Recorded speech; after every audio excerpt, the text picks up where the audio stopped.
দেশৰ সুৰক্ষাৰ্থে দেশৰ সৈনিকসকলে কৰা ত্যাগ আৰু বলিদানৰ বাবে সন্মান আৰু উৎসাহ যোগোৱাৰ উদ্দেশ্যৰে বুধবাৰে উলিওৱা হয় এক ত্ৰিৰংগা যাত্ৰা।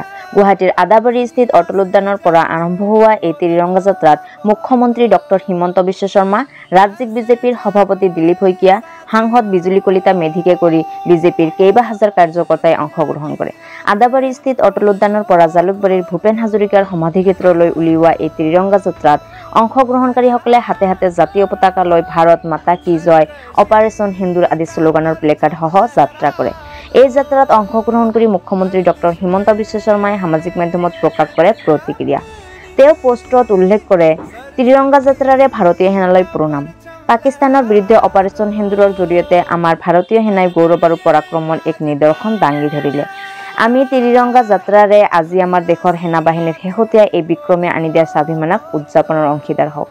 অসম প্ৰদেশ বিজেপিৰ মাননীয় সভাপতি তথা সাংসদ শ্ৰী দিলীপ শইকীয়া ডাঙৰীয়া, গুৱাহাটী লোকসভা সমষ্টিৰ মাননীয় সাংসদ শ্ৰীমতী বিজুলী কলিতা মেধি ডাঙৰীয়ানী, প্ৰাক্তন সেনা বিষয়া লেফটেনেণ্ট জেনেৰেল ৰাণা প্ৰতাপ কলিতাকে ধৰি এই ত্ৰিৰংগা যাত্ৰাত অংশ লৈ দেশৰ সেনা বাহিনীক সন্মান জনোৱাৰ অনুভৱ আছিল সঁচাই বুজাব নোৱাৰা।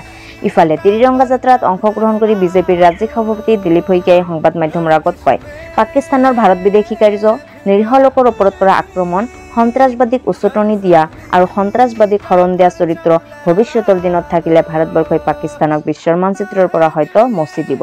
উল্লেখ্য যে মঙলবাৰৰ পৰা দেশজুৰি আৰম্ভ হোৱা বিজেপিৰ ত্ৰিৰংগা যাত্ৰাৰ আজি দ্বিতীয়টো দিন। অপাৰেচন সিন্দুৰৰ সফলতাৰ বাবে ত্ৰিৰংগা যাত্ৰাৰ আয়োজন কৰে ভাৰতীয় জনতা পাৰ্টীয়ে। দেশৰ বিভিন্ন ঠাইত 23 মেলৈকে চলিব এই যাত্ৰা।